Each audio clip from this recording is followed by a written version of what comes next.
Hello，大家好，歡迎收睇禪修療癒1分鐘，我係宇峰。今集去到從禪修角度嚟睇臨終病人嘅生命回顧嘅第二節，個主題就係發現無憾、不枉此生同埋一生嘅成就，嘗試為臨終病人去轉化佢嘅視野。喺禪修入邊，我哋唔單止係睇外在嘅成就、名利、地位，我哋更加會着重內在嘅品質，例如覺知、愛與慈悲同埋智慧。我哋以下咧會分3個重點去探索嘅。第一就係發現一啲值得無憾嘅事情。喺禪修嘅角度，無憾唔係因為要做到完美，而係因為全心全意完全投入地去過活。如果關於我自己嘅 story 嘅經驗，就係記得喺讀大學嘅時候，同一位好好嘅朋友喺呢個灣仔海旁度慶祝生日。嗰陣時講緊60-70蚊已經買麥當勞已經食到嘔咁滯㗎啦。咁我哋嗰陣時仲買咗一大罐嘅喜力嗰個啤酒，佢係好大罐嘅，然後插個掣咧，然後一撳掣咧就會啡啲啤酒出嚟啊咁樣。嗰陣時就好難忘嘅一個經歷，即係我覺得哇嗰陣時話，即係一回想翻哇，即係年少輕狂啊，即係無憾啦咁樣。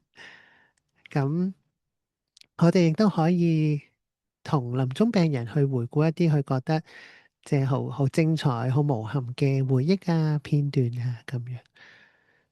但係我哋咧喺禪修嘅角度，我哋除咗世間上、世俗上一啲好難忘嘅回憶，我哋都希望去引導去返更內在、更心靈層次嘅一啲嘅經驗。例如，我哋可以問佢啊，係邊一個時刻你覺得自己係完全敞開，係 fully open 㗎咁樣？咁好多病人都會話，就係當我無條件去愛、去付出、去關心別人嘅時候，嗰個時候、嗰個時間係最感動，亦都係最難忘嘅。咁我哋可以同臨終病人去回顧嗰一啲付出愛嘅時刻，喺禪修入邊布施同埋利他就係最大嘅喜悅來源。只要曾經真心對待一個人、一件事，就已經係無憾啦。第二點就係發現一啲不枉此生嘅事。喺禪修嘅觀點就係、生命嘅價值係在於喺生命中去體驗同埋學習。我哋可以嘗試引導病人去睇見生命中嘅逆增上緣。逆增上緣係乜嘢咧？就係一啲 obstacle 啊，一啲 suffering 啊，嗰啲曾經過去好困難嘅挑戰啊、苦難啊，而家睇起嚟係點樣造就到當下嘅自己咧？我哋喺當中有咩學習同埋成長咧？我哋強調嘅係平凡中嘅神聖，唔一定係一啲要即係驚天動地、即係拯救世界嘅事情，或者只係喺某個下午飲咗一杯茶，好舒服嘅茶，或者睇住自己小朋友熟睡嘅臉龐，又或者望住你心愛嘅人熟睡嘅樣子，呢一啲都係我哋細微生活上好難忘嘅事情。禪修強調係活在當下，當每一個全然臨在嘅當下，其實都係不枉此生。咁我記得係有一位臨終病人曾經分享過，佢話最不枉此生就係自己有條金舌頭就可以食盡世間嘅美食啊咁樣。咁去到另一個層次，我曾經問一位臨終嘅婆婆同佢個仔仔有冇啲心願想完成啊？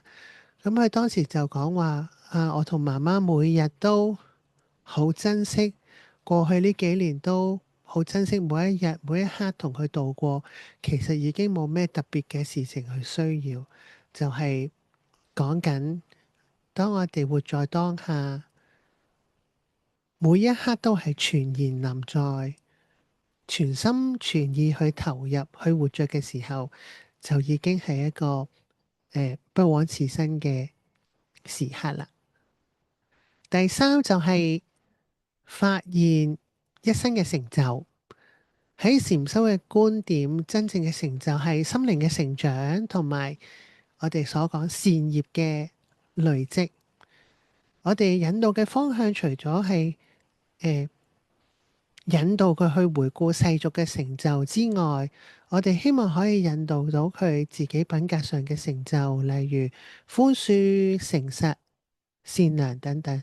記得曾經有位病人，佢分享一生最大嘅成就並唔係工作上或者係事業上，而係佢覺得自己最叻就係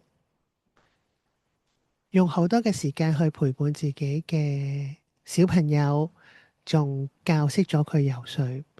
咁呢一份就係爸爸嘅善良，爸爸對孩子嘅愛。另外有一啲問題，我哋亦都可以引導臨終病人去分享。你曾經有冇原諒過邊個呢？又或者曾經有冇係寬恕過邊個呢？又或者你曾經喺困難中有冇堅持過善良嘅時刻呢？呢一啲我哋都係叫做內在嘅勝利，係帶得走嘅靈魂資產。多謝你收睇禪修療癒1分鐘呢個 YouTube channel。如果你鍾意我哋嘅資訊，邀請你免費訂閱我哋呢個頻道，期待喺下一集再同大家分享。拜拜。